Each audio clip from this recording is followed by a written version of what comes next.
María Cárdenas Constantino, licenciada en Derecho por la Facultad de Derecho de la Universidad Veracruzana, de la generación 1993-1997, maestra en Derecho Constitucional y Amparo por la Universidad Cristóbal Colón, generación 2004-2006, y actualmente soy la titular de la Notaría Pública número 6, con residencia en San Andrés Tuxtla, Veracruz, 19ª demarcación notarial en el estado. Y en virtud de los problemas técnicos que tuvimos el día lunes durante la transmisión de la conferencia Sociedades Cooperativas, atendiendo a la solicitud efectuada por Cory Tax & Legal, hemos decidido hacer este video a fin de cumplir con el propósito primordial de la Semana del Notario, que es precisamente hacer llegar tanto a licenciados en Derecho como a licenciados en Contaduría, a empresarios, a estudiantes y al público en general, temas de actualidad en materia mercantil. Agradezco mucho la oportunidad que me brinda Cory Tax & Legal de formar parte de este foro al lado de excelentes expositores de reconocimiento nacional y estatal. Todos mis compañeros, colegas de Veracruz, exfuncionarios directivos del Colegio de Notarios Públicos aquí en el estado. Y sin mayor preámbulo, vamos a dar inicio.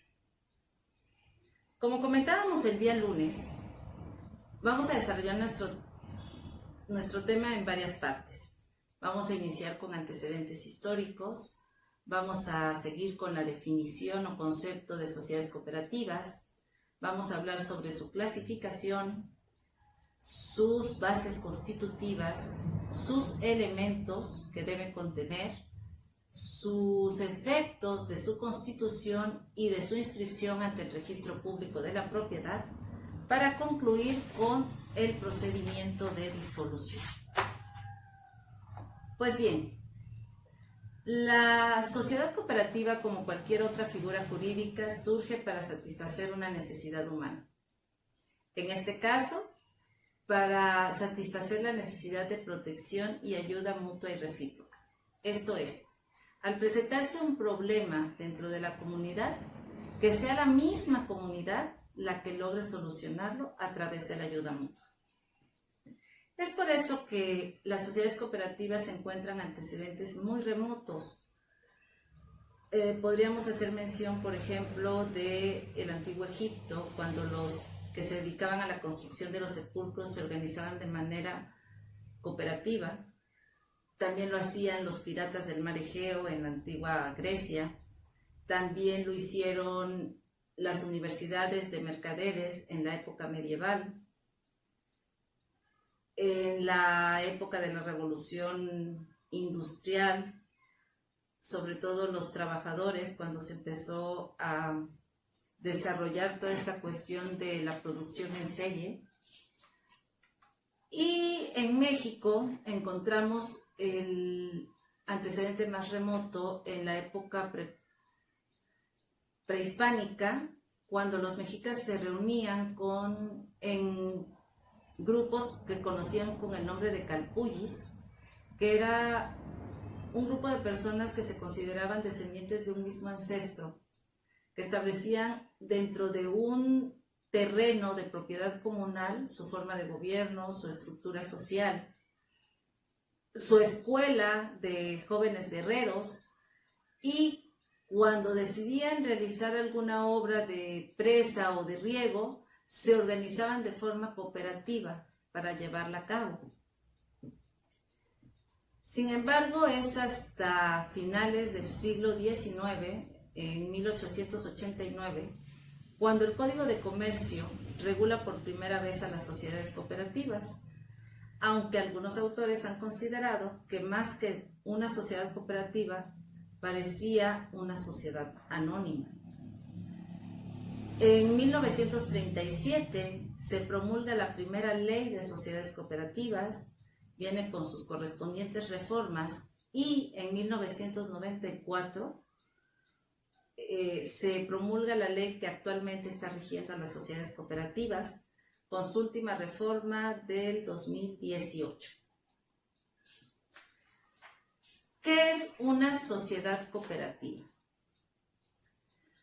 El concepto de sociedad cooperativa la vamos a encontrar en el artículo 2 de la Ley General de Sociedades Cooperativas y nos va a señalar que es una forma de organización social integrada por personas físicas con base en intereses comunes y en los principios de solidaridad, esfuerzo propio y ayuda mutua, con el propósito de satisfacer necesidades individuales y colectivas a través de la realización de actividades económicas de producción, distribución y consumo de bienes y servicios.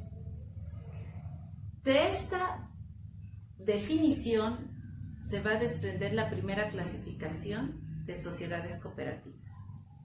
Por un lado vamos a encontrar a las sociedades cooperativas de productores y por el otro a la sociedad cooperativa de consumidores.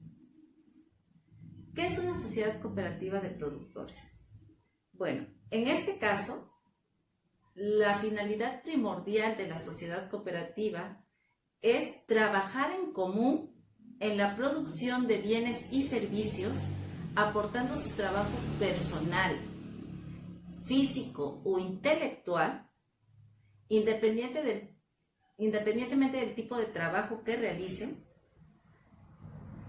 para almacenar, conservar, transportar y comercializar sus productos. Esta definición la encontramos en el artículo 27 de la Ley General de Sociedades Cooperativas. ¿Qué es una sociedad cooperativa de consumidores? Bueno, pues en este caso, la finalidad primordial de la sociedad es allegar a sus socios, a sus hogares o a sus procesos de producción un bien o un servicio determinado. Sin embargo, aunque su función primordial es atender a la necesidad de sus socios, también puede realizar actividades con personas ajenas a la sociedad, siempre y cuando, conforme a sus bases constitutivas, les permitan su posterior afiliación. Esta sociedad cooperativa la encontramos regulada en los artículos del 22 al 26 de la Ley General de Sociedades Mercantiles. Existe una tercera sociedad cooperativa que la encontramos artículos más adelante, allá como por el 33 de la Ley General de Sociedades Cooperativas, que son las que conocemos como sociedades cooperativas de ahorro y préstamo. ¿Sí? Sin embargo, estas sociedades no solamente están reguladas por la Ley General de Sociedades Mercantiles, también están reguladas por la Ley para regular las actividades de las sociedades cooperativas de ahorro y préstamo. Esto es, tienen una ley específica para desarrollar cada uno de los aspectos que tienen que ver con el funcionamiento y la prestación de los servicios de este tipo de sociedades. ¿Qué es el ahorro? El ahorro es la captación de recursos a través de depósitos de ahorro de dinero de sus socios. ¿Qué es el préstamo? Pues es precisamente la colocación y entrega de esos recursos entre sus mismos socios. No vamos a entrar a mucho detalle con respecto a estas sociedades, sin embargo, durante el desarrollo de los temas iremos haciendo algunas distinciones entre las sociedades cooperativas de productores y de consumidores y las sociedades de ahorro y préstamo. También encontramos otra clasificación de las sociedades cooperativas. Así encontramos que hay sociedades cooperativas ordinarias y sociedades cooperativas de participación estatal. Las sociedades cooperativas ordinarias son las que para funcionar requieren únicamente su constitución, en los términos que más adelante vamos a explicar. Y las sociedades cooperativas de participación estatal requieren necesariamente asociarse con una autoridad federal, estatal, municipal o del Distrito Federal, actualmente Ciudad de México. Y la finalidad de estas sociedades es precisamente dar en concesión algún bien o algún servicio que en su momento o en un principio correspondía a la autoridad. Vamos a ver ahora los principios rectores de las sociedades cooperativas en México.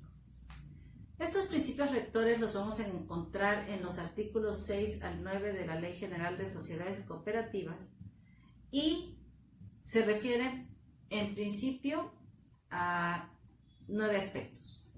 El primero, que debe existir entre los socios una plena libertad de asociación y puede darse el retiro voluntario de ellos en el momento que ellos mismos decidan. En segundo lugar, tenemos una administración democrática. En tercer lugar, se pueden establecer o deben establecerse las limitaciones de intereses a algunas aportaciones de los socios cuando así se señalen las bases constitutivas. Se debe prever la distribución de los rendimientos en proporción a las aportaciones de cada uno de los socios. Se debe fomentar la educación cooperativa y de economía solidaria. Se debe hacer o promover la participación de la integración cooperativa. Se debe respetar el derecho individual de pertenecer a cualquier partido político o asociación religiosa. Debe haber una promoción a la cultura ecológica y las sociedades cooperativas podrán dedicarse libremente a cualquier actividad siempre y cuando ésta sea lícita.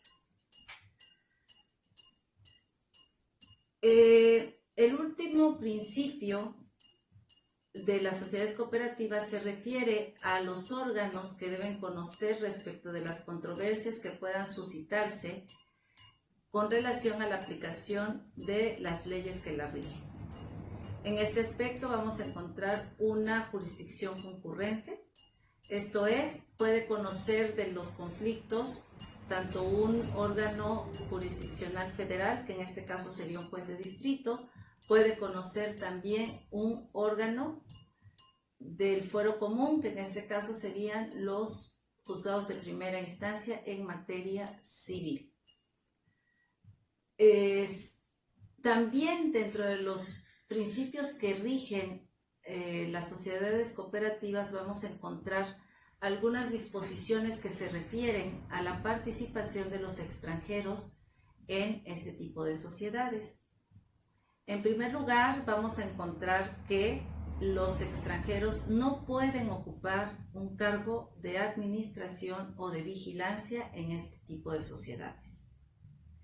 En segundo lugar, vamos a ver que el capital extranjero tiene un límite. Este límite va a estar íntimamente relacionado con el que establece la Ley de Inversión Extranjera. Esta Ley de Inversión Extranjera es la que determina cuáles son las actividades que están reservadas al Estado mexicano, cuáles son las que están reservadas a los mexicanos o a las sociedades con capital 100% mexicano, y cuáles son las actividades donde puede participar el capital extranjero. Tratándose de sociedades cooperativas de producción, el capital extranjero no puede exceder al 10% del capital social. También hace referencia a que los extranjeros deben observar lo dispuesto por el artículo 27 constitucional, fracción primera. ¿Qué es lo que nos establece esta fracción primera? Pues bien, en primer lugar nos establece que solo los mexicanos por nacimiento o naturalización pueden adquirir tierras, aguas y sus accesiones. También pueden obtener la concesión de minas y aguas. Si algún extranjero deseara tener ese mismo derecho, puede ser otorgado por el Estado mexicano siempre y cuando se celebre un convenio ante la Secretaría de Relaciones Exteriores, en el que el extranjero se deberá considerar como nacional con relación a los bienes que adquiera y no podrá invocar la protección de sus gobiernos para esos efectos. Si el extranjero no respeta o incumple con el convenio que se refiere, entonces los bienes pasarán a la nación. Y también nos habla este artículo 27 constitucional de las famosas zonas restringidas. ¿Cuáles son las zonas restringidas? Donde el extranjero no puede adquirir el dominio directo de tierras ni de aguas en una franja de 50 kilómetros en playas y de 100 kilómetros en tratándose de frontera. Vamos a entrar ahora al tema de la Constitución. Dentro de las bases constitutivas también vamos a encontrar las reglas sobre el procedimiento para la admisión, exclusión y separación voluntaria de los socios, ¿sí? ¿Por qué se puede dar de baja un socio en una cooperativa? Pues en primer lugar, porque no realice con la debida intensidad y calidad su trabajo. Debemos recordar que tratándose de sociedades cooperativas de producción, son los mismos socios los que realizan el trabajo dentro de las sociedades. La falta de cumplimiento en forma reiterada a cualquiera de sus obligaciones que señale el estatuto social. Infringir las disposiciones tanto de la ley como de las bases constitutivas de la sociedad o de inobservar las resoluciones de la Asamblea General, que más adelante vamos a ver que es la autoridad suprema de la sociedad cooperativa. Y en este caso, para proceder a su separación, la misma Asamblea General le va a iniciar un procedimiento. La Asamblea General tendrá que notificarle al socio que se pretende separar las razones por las cuales tomó esa decisión, le va a dar un plazo para que responda y alegue lo que a su derecho convenga y va a resolver. Si el socio considera que esa resolución es incorrecta, será la Comisión de Conciliación y Arbitraje la que resuelva al respecto, y si aún así el socio considera que es ilegal esa determinación, todavía tendrá derecho a acudir ante el órgano jurisdiccional correspondiente. Otro de los aspectos distintivos de las sociedades cooperativas son precisamente la constitución de los fondos. Cuando hablamos de sociedades cooperativas de producción y de consumidores, vamos a encontrar tres fondos. El primero es el fondo de reserva, el segundo es el fondo de previsión social y el tercero es el fondo para la educación.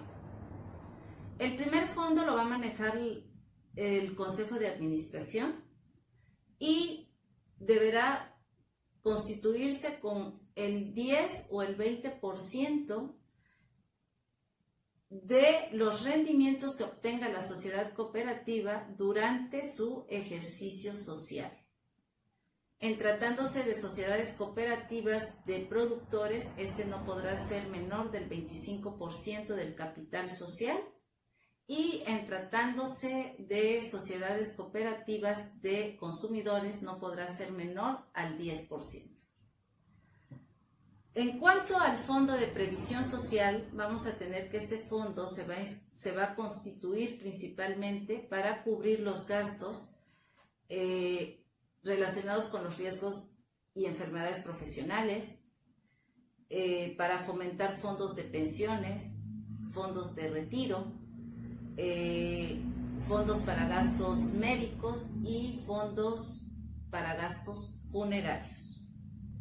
Asimismo, podrá ser utilizado para dar servicio de guarderías, servicios de actividades culturales y deportivas a los hijos de los socios. Debemos tener en cuenta que este fondo es independiente de las prestaciones que en su caso pudiera obtener el socio a través de institutos de seguridad social. Podríamos estar hablando, por ejemplo, del Instituto Mexicano del Seguro Social. En cuanto al fondo de educación, vamos a ver que este no puede constituirse con una cantidad distinta al 1% de los rendimientos que obtenga la sociedad cooperativa en su ejercicio social. Vamos a hacer mención de las sociedades cooperativas de ahorro y préstamo en este aspecto de los fondos, porque este tipo de sociedades puede constituir un fondo de reserva que se deberá formar por lo menos con el 10% de los excedentes que se obtengan en cada ejercicio social, y puede alcanzar un monto equivalente a por lo menos el 10% de los activos totales de la sociedad. Para este tipo de sociedades, el fondo se puede afectar previa decisión de la Asamblea General para afrontar las pérdidas o restituir el capital de trabajo, el cual debe ser reintegrado en ejercicios subsecuentes. ¿Qué se debe entender por capital del trabajo? La diferencia que existe entre los activos y los pasivos a plazo menor de 1 año. Dentro de las bases constitutivas también vamos a encontrar el establecimiento de áreas de trabajo que se vayan a crear y las reglas para su funcionamiento. Van a señalarse también en las bases sociales la duración de los ejercicios sociales, que generalmente coincide con el año calendario, y los libros que se van a llevar y el sistema contable que se va a tener en cuenta para el funcionamiento de la sociedad cooperativa. También se va a establecer la forma en que se va a caucionar el manejo del personal que tenga a su cargo bienes y fondos de la sociedad. ¿Cómo se hace esta caución? A través de un aval otorgado por un tercero o por fianza. Vamos a ver también que las bases constitutivas nos van a señalar los órganos de administración, ejecución y vigilancia. Vamos a recordar que en una sociedad cooperativa vamos a encontrar a la autoridad suprema, que va a ser la Asamblea General de Socios. Vamos a encontrar un órgano de ejecución, que va a ser precisamente el Consejo de Administración, y un órgano de vigilancia, que en su caso es el Consejo de Vigilancia. Vamos a abordar primero lo que se refiere a la Asamblea General de Socios. Bueno, con relación a este tema vamos a advertir en primer término que pueden existir asambleas general de socios ordinarias y asamblea general de socios extraordinarias.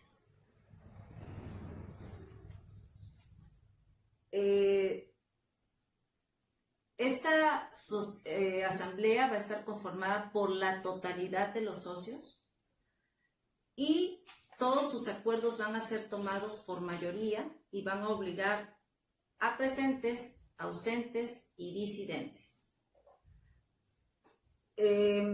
¿Cómo se va a llevar a cabo la convocatoria? Bueno, esta convocatoria se va a hacer por escrito, donde se va a señalar obviamente la orden del día.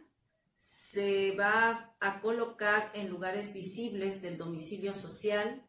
Se podrá hacer uso también de los medios de comunicación. Generalmente se hacía referencia al uso del periódico.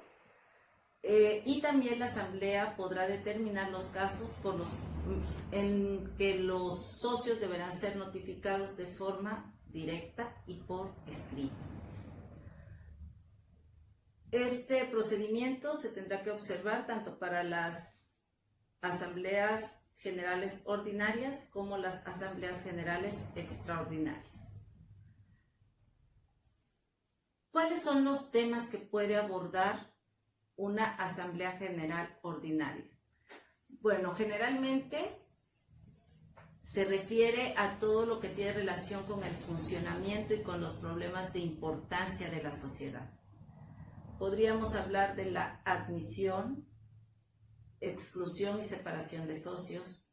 Podríamos hablar de la aceptación de nuevos socios, de la modificación de las bases constitutivas, de la aprobación de los sistemas contables que se van a llevar a cabo dentro de la organización de la propia sociedad, el nombramiento o remoción de los órganos de administración y de vigilancia, el informe de los consejeros.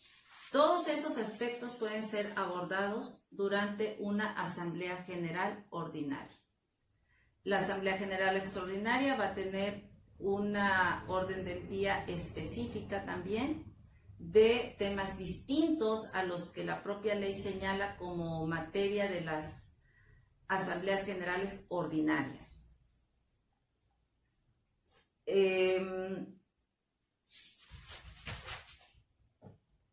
¿Cómo se va a llevar a cabo el voto en una asamblea general? Bueno, en principio puede ser o debe ser de forma personal. También puede hacerse uso de un apoderado. Este apoderado va a comparecer a través de una carta poder otorgada ante 2 testigos y la representación necesariamente deberá recaer en otro socio.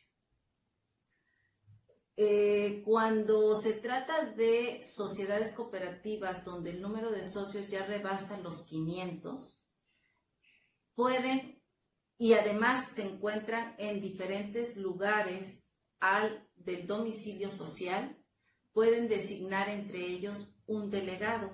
También en las bases constitutivas se van a señalar la forma en que van a poder designar a sus delegados. En este aspecto también quiero recordar que cuando se hace la convocatoria para asambleas generales ordinarias y extraordinarias, si la sociedad tiene filiales, deberá llevarse a cabo el mismo procedimiento en el lugar donde se encuentren estas filiales, ¿sí? Tendrán que hacer uso, repito, de un medio de comunicación. Anteriormente era el periódico, para dar a conocer la convocatoria con su correspondiente orden del día. Tallas y de 100 kilómetros en tratándose de frontera. Vamos a entrar ahora al tema de la constitución de las sociedades cooperativas. Pues bien, En relación a este aspecto, vamos a recordar lo que dispone el artículo 11 de la Ley General de Sociedades Cooperativas. Y vamos a encontrar que este tipo de sociedades se va a regir también por algunos aspectos. En principio, una sociedad cooperativa siempre va a reconocer un voto por cada uno de sus socios con independencia del número de aportaciones que tenga. Segundo, las sociedades cooperativas siempre van a ser de capital variable.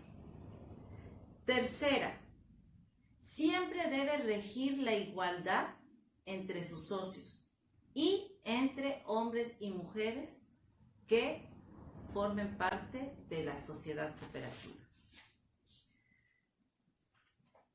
Cuarto, la duración de una sociedad cooperativa siempre es por tiempo indefinido. Quinta, a diferencia de otras sociedades mercantiles, la sociedad cooperativa sí te exige un número mínimo de socios y va a ser de 5, salvo los casos de las sociedades cooperativas de ahorro y préstamo, que en ese caso no pueden ser menos de 25 socios. Y por último, la sociedad cooperativa se va a constituir a través de una asamblea general. Esta asamblea general va a contener los datos generales de sus fundadores, el nombre de las personas que hayan resultado electas para ocupar algún cargo de administración o vigilancia, y por último, las bases constitutivas de la misma. ¿Qué va a pasar con esa acta? Pues bien, esa acta se tiene que ratificar ante notario público, corredor público, juez municipal, autoridades municipales o del Distrito Federal, actualmente Ciudad de México, un juez de primera instancia o un juez de distrito. Aquí me gustaría hacer mención de que me he encontrado con muchas actas constitutivas de sociedades cooperativas que fueron ratificadas ante autoridades municipales. Y aunque ellos ya tienen algún modelo de las bases constitutivas, de las actas, etcétera, sí hemos encontrado algunas deficiencias, sobre todo cuando se refieren a la materia de poderes, y en específico al poder cambiario y al poder que tiene que ver con realizar actos ante el Servicio de Administración Tributaria, ¿sí? También considero que este tipo de actas que se ratifican ante autoridades municipales tienen otra desventaja. ¿Cuál es? Bueno, que generalmente esas autoridades municipales no guardan un archivo de esas sociedades cooperativas. Y en caso de que se extravíe el acta constitutiva, va a ser muy difícil recuperar u obtener una copia de esa acta. ¿Por qué? Porque el Registro Público de Comercio, desde que se volvió electrónico, no guarda una copia literal de esa acta constitutiva. Son extractos de los elementos principales de las sociedades los que se mantienen dentro de ese sistema. A diferencia de lo que pasa con el Registro Público de la Propiedad aquí en el estado de Veracruz, donde todavía se observa el principio de copias literales. Entonces, ¿cuál sería mi sugerencia? Pues que acudan mejor a un profesional del derecho, sea corredor público, sea notario público, que sí tenemos que observar el principio de matricidad, el cual nos obliga a conservar en nuestros protocolos el documento original donde se contiene esa acta de asamblea. Y también, por otro lado, se obtendría el beneficio de obtener una asesoría más completa sobre cómo elaborar sus bases constitutivas.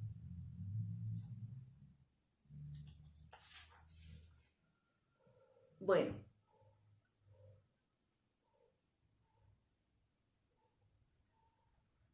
a partir de la constitución de la sociedad cooperativa, esto es, a partir de que se celebra la asamblea y se ratifica ante las autoridades y funcionarios que se mencionaron, la sociedad cooperativa adquiere personalidad jurídica propia. Sin embargo, necesita ser inscrita ante el Registro Público de Comercio. ¿Por qué? Porque aun cuando exista y se haya constituido la sociedad cooperativa, mientras ésta no se inscrita ante el Registro Público de Comercio, los socios van a responder de las obligaciones de la sociedad de manera subsidiaria. Cualquier acto que realice algún órgano de administración de una sociedad que no se encuentre inscrita en el Registro Público de Comercio, tienen que responder de las obligaciones de manera solidaria, subsidiaria e ilimitadamente, con independencia de la responsabilidad penal en la que pudieran incurrir. Finalmente, con relación a este aspecto, debemos tener en cuenta que cuando se pretenda modificar el acta constitutiva debe seguirse el mismo procedimiento. Esto es, deberán convocar a una asamblea general de socios, deberán levantar el acta correspondiente y protocolizarla ante notario público o ante corredor público para posteriormente inscribirla ante el Registro Público de Comercio. Vamos a entrar ahora a lo que se refiere a las bases constitutivas de la sociedad cooperativa. En primer lugar, vamos a encontrar que una sociedad cooperativa aquí en México siempre deberá constituirse bajo una denominación. ¿Qué es una denominación? Es un nombre de fantasía. Por ejemplo, la tijera de oro, si estamos hablando de una mercería, a lo mejor. El mundo de caramelos, si estamos hablando de una dulcería. La zapatilla de cristal, si estamos hablando a lo mejor de una zapatería.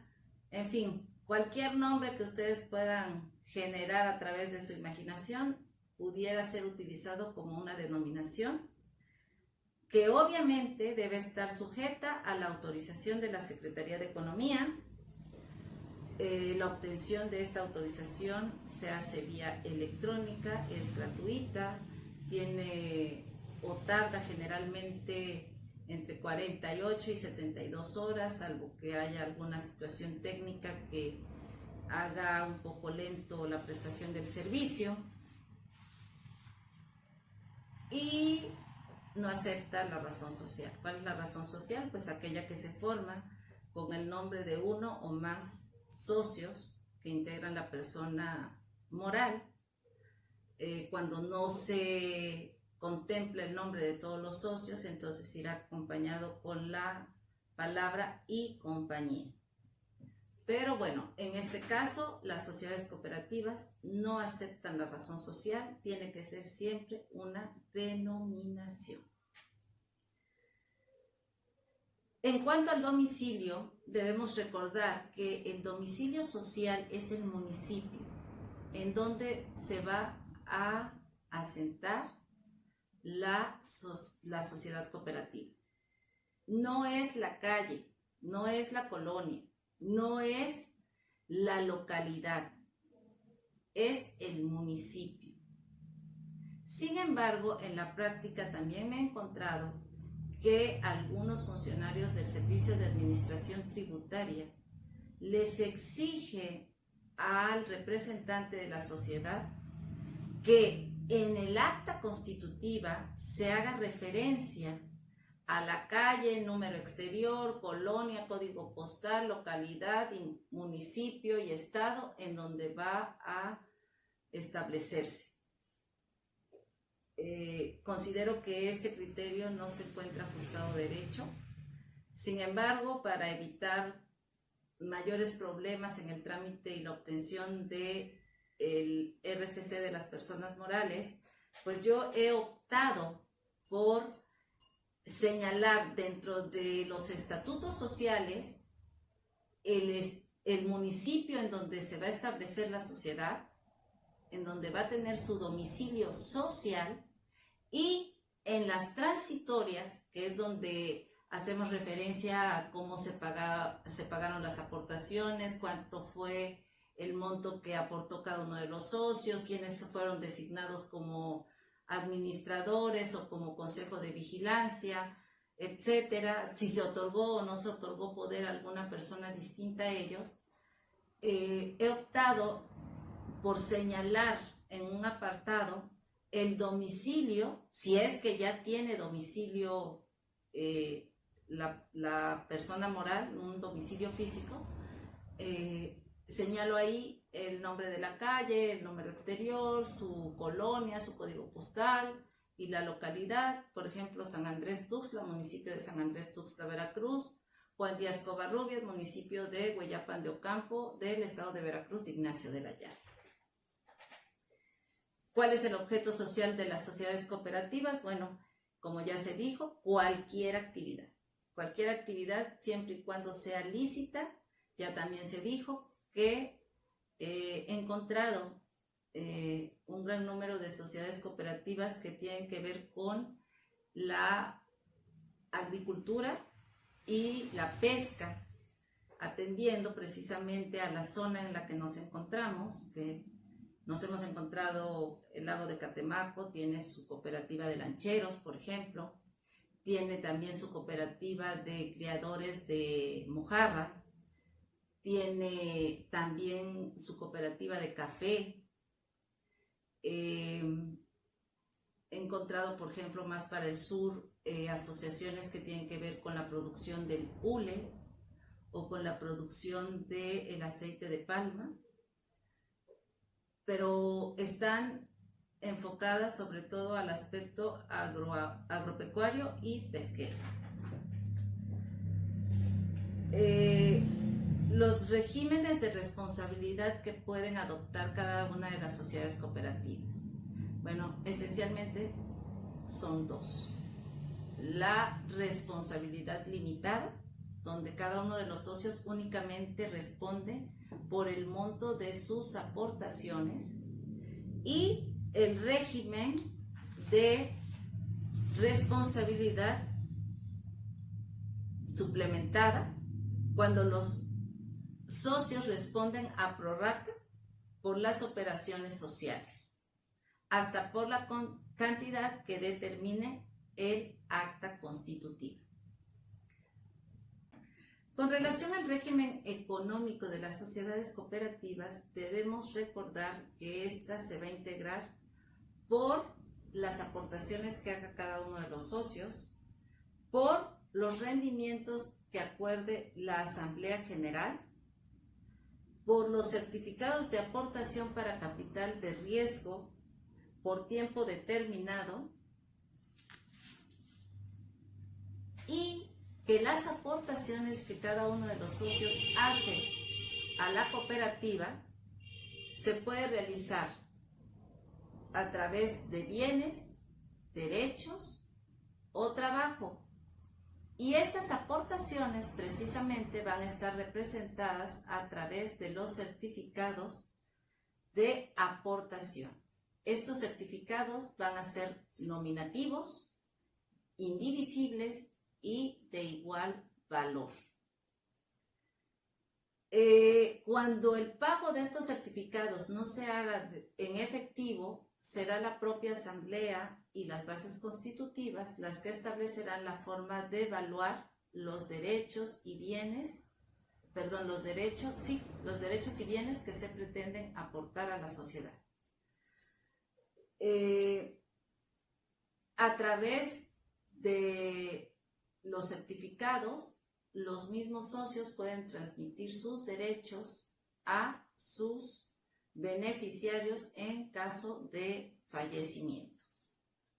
También vamos a encontrar los llamados certificados de excedentes o voluntarios. ¿Sí? Por regla general, cada uno de los socios solamente tiene derecho a un certificado, pero también puede adquirir estos certificados de excedente o voluntarios.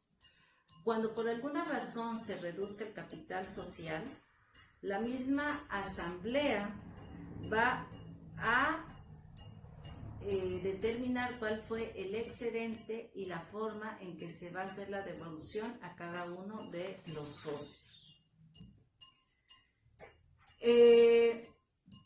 Dentro de las bases constitutivas también vamos a encontrar las reglas sobre el procedimiento para la admisión, exclusión y separación voluntaria de los socios. ¿Sí? ¿Por qué se puede dar de baja un socio en una cooperativa? Pues en primer lugar porque no realice con la debida intensidad y calidad su trabajo. Debemos recordar que tratándose de sociedades cooperativas de producción son los mismos socios los que realizan el trabajo dentro de las sociedades.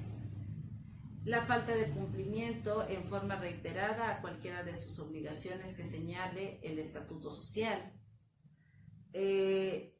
Infringir las disposiciones tanto de la ley como de las bases constitutivas de la sociedad o de inobservar las resoluciones de la Asamblea General, que más adelante vamos a ver que es la autoridad suprema de la sociedad cooperativa. Y en este caso, para proceder a su separación, la misma Asamblea General le va a iniciar un procedimiento. La Asamblea General tendrá que notificarle al socio que se pretende separar las razones por las cuales tomó esa decisión. Le va a dar un plazo para que responda y alegue lo que a su derecho convenga y va a resolver.